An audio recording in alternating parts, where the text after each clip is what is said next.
Hello guys, வணக்கம் and welcome back to the ஃப்ரமாபதி YouTube channel. தமிழ்நாட்டில் இருக்கக்கூடிய தகுதியான பெண்களுக்கு இந்த ஸ்கூட்டி வழங்கக்கூடிய திட்டம் பார்த்திங்கன்னா நம்ம முதல்வர் விஜய் அவர்கள் கூடிய விரைவில் செயல்படுத்தியிருக்காரு. அதனால தகுதியான பெண்கள் அப்படின்னு கேட்டிங்கன்னா, இப்போ இருக்க தமிழ்நாட்டோட நிதி நிலைமைக்கு தமிழ்நாட்டில் இருக்க அத்தனை பொண்ணுங்களுக்கும் ஸ்கூட்டியை ஃப்ரீயாக கொடுக்குறது அப்படின்றது நடைமுறைக்கு ஒர்க் அவுட் ஆகாத ஒரு விஷயம். இந்த இலவர்த்த கடனை வச்சுக்கிட்டு பெண்களுக்கு மாதம் இந்த 2500 ரூபாய் கொடுக்க முடியாமல் இருக்குது. இதில் ஒரு ஸ்கூட்டி 1 லட்சங்க.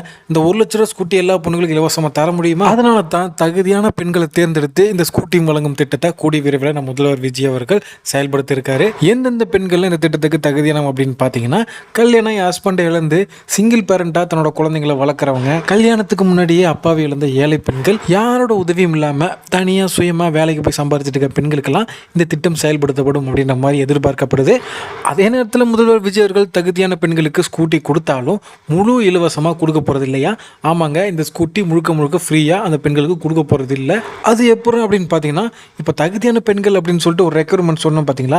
இந்த ரெக்யூர்மெண்ட்டில் இருக்க ஒரு பொண்ணு ஒரு 2 வீலர் ஷோரூமுக்கு போயிட்டு அவங்க ஸ்கூட்டி வாங்க போகிறாங்க அப்படின்னா, அவங்க சிங்கிள் பேரண்ட்டாக இருக்கும் பட்சத்தில் அதுக்குண்டான ஆதாரங்களை சப்மிட் பண்ணாங்க அப்படின்னா, அவங்க வாங்க போகிற ஸ்கூட்டிக்கு 50% 60% அமௌண்ட்டை பார்த்தீங்கன்னா கவர்மெண்ட் தரப்புலேருந்து ஏற்றுக்குவாங்க. மீதி இருக்க 40% வட்டி இல்லாத தவணையாவோ இல்லை ஸ்பாட் பேமெண்ட்டோ கட்டிட்டு எடுத்துகிட்டு போய்க்கலாம். முக்கியமாக காசை விட அந்த தகுதியான பெண்களுக்கு லைசன்ஸ் கண்டிப்பாக இருக்கணும்.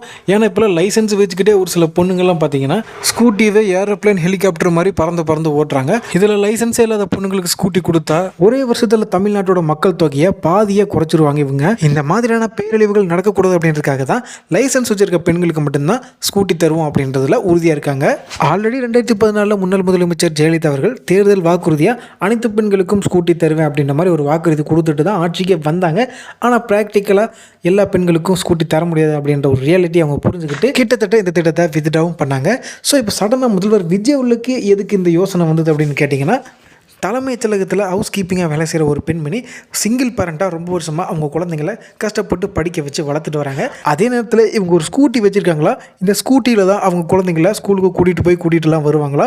இந்த பயன்பாட்டிற்காக தான் இவங்க ஸ்கூட்டி வாங்கியிருக்காங்க. பட் இவங்க வாங்கின இந்த வண்டிக்காக மாதம் டியூ கட்ட முடியாமல் ரொம்பவே சிரமப்பட்டுட்டு வந்துட்டு இருந்தது. நம்ம சிஎம் விஜய் அவர்களுக்கு தெரிஞ்சு ஹெல்ப்பும் பண்ணியிருக்காரு. ஆனால் ஒரு கட்டத்தில் இந்த மாதிரியான பெண்கள் தமிழ்நாட்டில் நிறைய பேர் இருக்க வாய்ப்பு இருக்குது. அவங்களுக்கு இந்த மாதிரியான உதவிகள்லாம் தேவைப்படுது அப்படின்றத புரிஞ்சுக்கிட்டு தான் இப்படி பெண்களுக்கு 2 வீலர் வழங்கும் திட்டத்தை சிஎம் விஜய் அவர்கள் கூடிய விரைவில் செயல்படுத்த இருக்காரு.